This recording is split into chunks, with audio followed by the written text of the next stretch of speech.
आपके साथ दिव्या मिस्त्री। रुक करते हैं हेडलाइंस की ओर।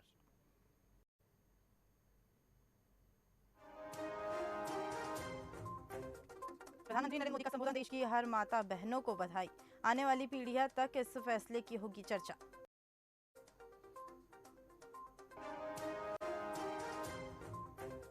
जेपी नड्डा का बड़ा बयान, पीएम मोदी ने इज्जत घर देकर महिलाओं का जीवन बदलने का किया काम, महिला सशक्तिकरण की दिशा में पीएम ने कई ऐतिहासिक फैसले दिए।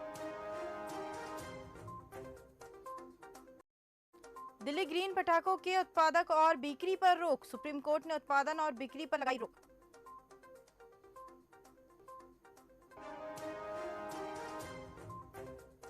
कांग्रेस नेता राहुल गांधी की प्रेस वार्ता दोपहर 12 बजे से शुरू हुई। राहुल गांधी की प्रेस वार्ता, कांग्रेस मुख्यालय में पीसी कर रहे राहुल गांधी।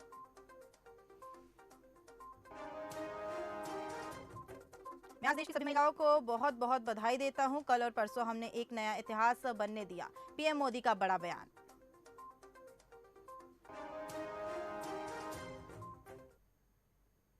केंद्र सरकार ने 18 से 22 सितंबर तक संसद का विशेष सत्र बुलाया था, मगर यह सेशन एक दिन पहले 21 सितंबर को ही खत्म हो गया। यह स्पेशल सेशन पूरी तरह से महिला आरक्षण बिल और नई संसद के नाम रहा। महिला आरक्षण बिल नई संसद में पेश और पास होने वाला पहला बिल बना। सत्र की शुरुआत 18 सितंबर को पुरानी संसद से हुई। साथ ही 19 सितंबर को सत्र की कार्यवाही नई सदन में हुई है। इसी दिन लोकसभा में महिला आरक्षण बिल यानी नारी शक्ति वंदन विधेयक भी पेश किया गया। इसी पर हमारे साथ अधिक चर्चा के लिए एडिटर सूरज पाठक जी भी जुड़े हुए हैं। सूरज जी, आपका स्वागत है। जी दिव्या, मैं आपसे पूछना चाहूंगी कि ये जो विशेष सत्र बुलाया गया है, आखिर ये सत्र क्या महिला आरक्षण पर ही निर्भर था? देखिए, ये जब सत्र आहूत की सूचना दी गई कि विशेष सत्र आहूत किया जाना है, और उस समय विपक्ष ने सवाल उठाए कि ऐसे समय में आनन फानन में सत्र आहूत करने का क्या उद्देश्य है। लेकिन जैसा कि सियासी गलियारों में हमेशा इस बात की चर्चा रहती है कि प्रधानमंत्री नरेंद्र मोदी की जो भी कार्यशैली होती है वो दूरदृष्टि को ध्यान में रखकर उनकी कार्यशैली होती है। यहाँ एक बात महत्वपूर्ण है, और महत्वपूर्ण बात यह है कि विपक्ष ने पत्र लिखकर पूछा, और क्या पूछा कि इस सत्र का उद्देश्य क्या है। और जैसा कि एजेंडा पहले से उन्होंने जाहिर नहीं किया था कि इस विशेष सत्र का क्या एजेंडा होगा, किन विषयों पर चर्चा होगी, कौन से विधेयक आएंगे, लेकिन ये बहुत सोच समझ कर लिया गया निर्णय था। इस निर्णय में सबसे पहली बात यह थी कि गणपति जी की जब स्थापना होती है हमारे सनातन धर्म में, गणेश जी को प्रथम पूज्य देव कहा जाता है कि हर शुभ कार्य से पहले गणपति जी की पूजन होती है, गणेश जी की पूजन होती है।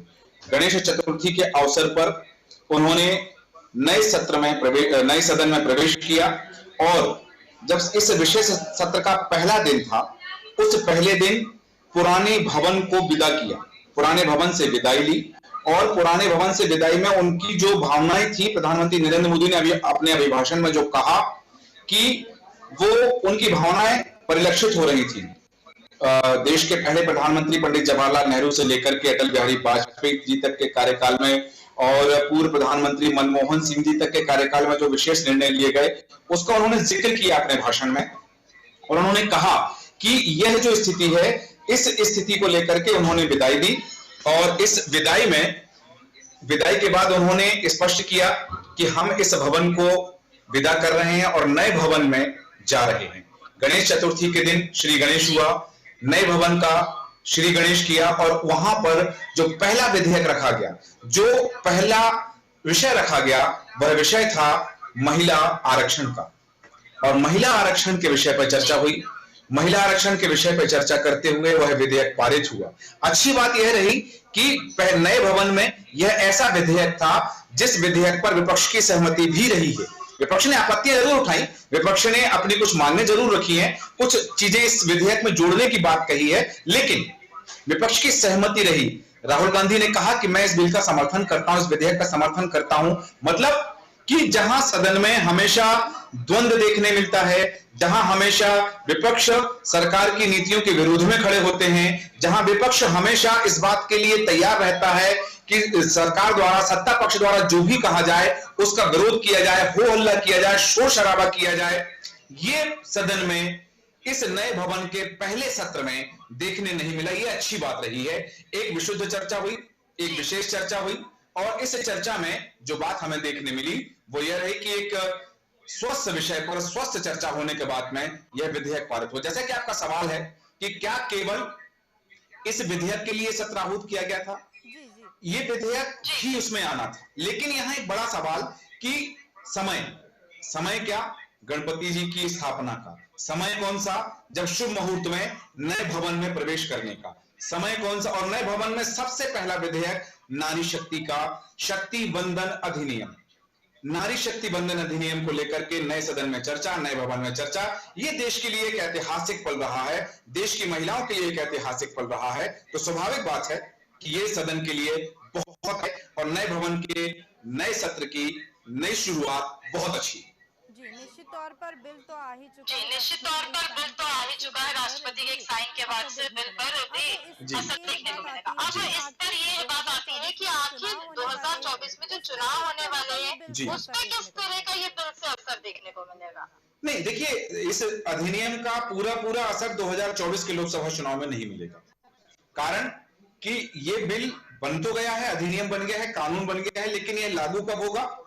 पहले जनगणना होगी, जनगणना के बाद परिसीमन होगा, और परिसीमन के बाद महिलाओं को इस कानून का लाभ मिलेगा। लेकिन 2024 में इस बात को भारतीय जनता पार्टी 2024 की लोकसभा में जरूर भुनाना चाहेगी कि उन्होंने देश की महिलाओं के लिए नए सदन में पहला विधेयक पारित किया, जिसका फायदा आने वाले समय में मिलेगा।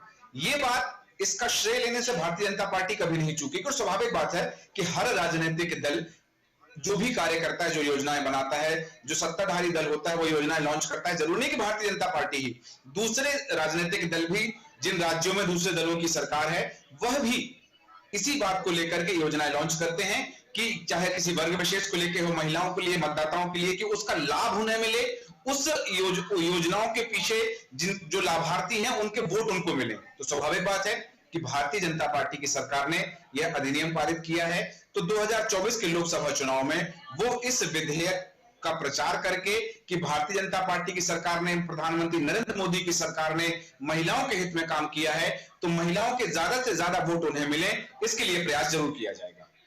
जैसा कि आज भारतीय जनता पार्टी की ओर से एक बड़ा आयोजन भी किया गया था, जहां पर प्रधानमंत्री नरेंद्र मोदी पहुंचे और उन्होंने महिलाओं के चरण स्पर्श किए। इस पर आप क्या कहेंगे?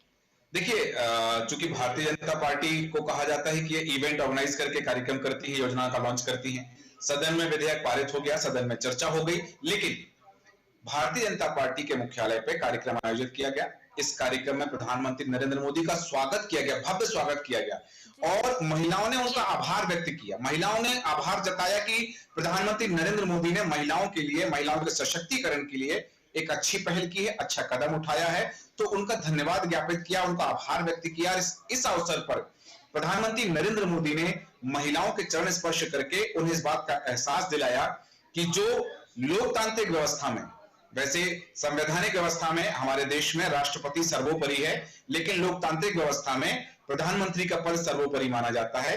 जो देश का प्रथम नागरिक के बाद में जिनका क्रम आता है, प्रधानमंत्री नरेंद्र मोदी, उन्होंने भी पहले महिलाओं के समक्ष नतमस्तक हुए, उनकी चरण वंदना की है। तो स्वाभाविक बात है कि महिलाओं का कद बढ़ा है, महिलाओं की शक्ति बढ़ी है, महिलाओं का सशक्तिकरण हुआ है, और महिलाओं की ताकत बढ़ाने का यह जो बिल है, यह जो अधिनियम है, प्रधानमंत्री नरेंद्र मोदी लेकर आए हैं। तो जहां सदन में चर्चा के बाद देश में यह संदेश दिया है कि प्रधानमंत्री नरेंद्र मोदी की भारतीय जनता पार्टी की सरकार महिलाओं को सशक्तिकरण करने की दिशा में काम कर रही है, वहीं इस कार्यक्रम में प्रधानमंत्री नरेंद्र मोदी ने महिलाओं के चरण स्पर्श करके यह संदेश दिया है कि देश का प्रधानमंत्री भी महिलाओं के सामने नतमस्तक है, नारी शक्ति के समक्ष वह भी वंदना करते हैं, और नारी शक्ति का सम्मान, नारी शक्ति का आत्मसम्मान, नारी शक्ति का अभिमान और नारी शक्ति की ताकत अब बढ़ गई। तमाम जानकारी साझा करने के लिए शुक्रिया। केंद्र सरकार ने 18 से 22 सितंबर तक संसद का विशेष सत्र बुलाया था, मगर यह सेशन एक दिन पहले 21 सितंबर को ही खत्म हो गया। यह स्पेशल सेशन पूरी तरह से महिला आरक्षण बिल और नई संसद के नाम रहा। महिला आरक्षण बिल नई संसद में पेश और पास होने वाला पहला बिल बना। सत्र की शुरुआत 18 सितंबर को पुरानी संसद से हुई। 19 सितंबर को सत्र की कार्रवाई नए सदन में हुई। बता दें कि इसी दिन लोकसभा में महिला आरक्षण बिल यानी नारी शक्ति वंदन भी पेश किया गया था।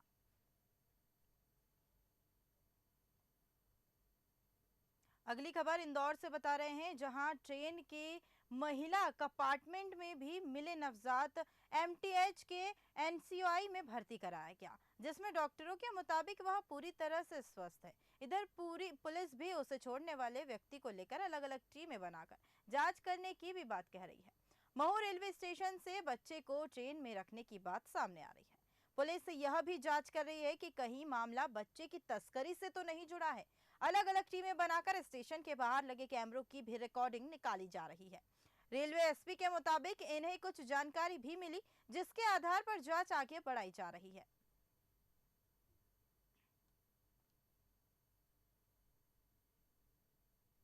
भिंड शहर के मीरा कॉलोनी स्थित बालाजी दरबार पर संगीतमय श्री राम कथा एवं रामलीला महोत्सव का आयोजन चौहान महाराज के सानिध्य में कराया जा रहा है।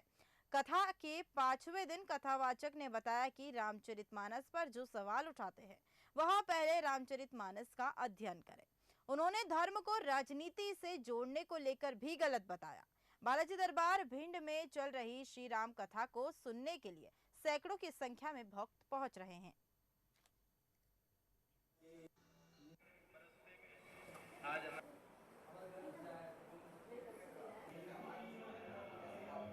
राम जी बात सही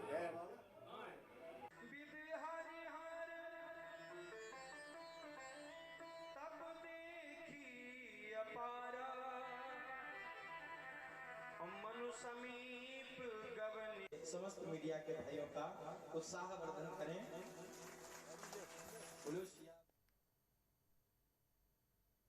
मध्य प्रदेश के इतिहास में पहली बार सबसे लंबा करीब 350 किलोमीटर का ग्रीन कॉरिडोर बनाया गया। जबलपुर से सड़क मार्ग के जरिए एक बेडरिड मरीज का लीवर गुरुवार शुक्रवार की रात 2:20 पर भोपाल लाया गया। डॉक्टरों की टीम गुरुवार रात करीब 10:30 बजे लीवर लेकर भोपाल के लिए निकली, यानी जबलपुर से भोपाल तक का सफर करीब 4 घंटे में पूरा कर लिया गया। पहले हेलीकॉप्टर के जरिए लीवर लाने का प्लान बनाया गया। डॉक्टरों की टीम ने सीएम शिवराज चौहान को हेलीकॉप्टर से भोपाल से जबलपुर के लिए उड़ान भरी, लेकिन रात होने की वजह से हेलीकॉप्टर ने रिटर्न उड़ान नहीं भरी, जिसके बाद सड़क मार्ग से लीवर लाने का फैसला लिया गया। बता दें कि डॉक्टर राकेश भार्गव ने बताया है 24 जुलाई 2017 को भी जबलपुर से एक ब्रेन डेड पेशेंट का ऑर्गन भोपाल लगाया गया था। तब तक फ्लाइट से लाया गया, लेकिन सड़क मार्ग से पहली बार जबलपुर से कोई ऑर्गन भोपाल लाया गया है।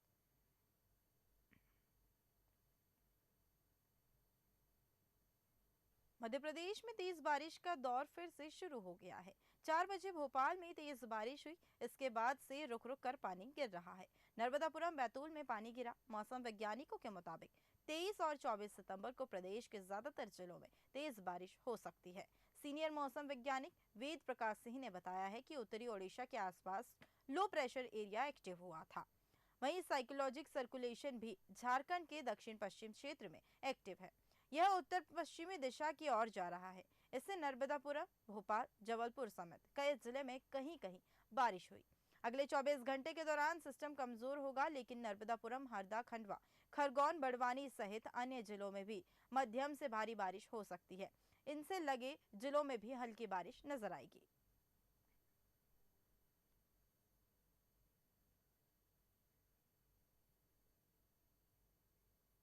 फिलहाल की खबरों में बस इतना ही, और अधिक खबरों के लिए देखते रहिए देश।